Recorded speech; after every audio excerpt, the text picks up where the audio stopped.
Tobat ya, Yoris ungkit tabiat Yosep sering buat Tuti nangis. Ia suka menghapus air mata. Yoris minta Yosep sang ayah untuk bertaubat. Hingga kini Yosep masih menyangkal pengakuan Danu. Hal ini bikin Yoris tak habis pikir. Ia pun minta sang ayah bertaubat sambil mengungkit tabiat perilakunya dulu semasa Tuti masih hidup.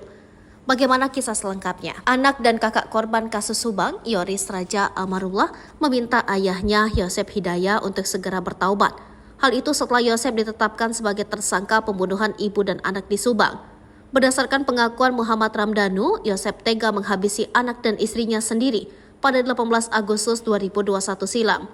Namun pengakuan Danu itu dibantah oleh Yosep. Yosep Hidayah hingga saat ini tidak mengaku telah membunuh Tuti Suhartini dan Amalia Mustika Ratu. Bahkan kuasa hukum Yosep, Rohman Hidayat, menyebut bahwa pengakuan Danu itu hanya karangan saja. Selain itu, menurut Rohman, tak ada bukti lain yang ditemukan polisi berdasarkan pengakuan Danu. Polisi menahan Yosep berdasarkan bukti bercak darah yang memang sudah diakui oleh tersangka. Rohman Hidayah pun menduga bisa saja ada pelaku lain yang disembunyikan oleh Danu. Terus-terusan membantah telah menghabisi Tuti dan Amel, Yoris pun meminta ayahnya untuk berhenti bersandiwara. Yoris bahkan menangis pilu memikirkan nasibnya saat ini. Yoris kehilangan ibu dan adiknya di tangan sang ayah. Bahkan ayahnya itu saat ini juga ditahan karena perbuatannya. Sebagai anak satu-satunya, Yosep yang tersisa, Yoris pun meminta sang ayah untuk bertaubat.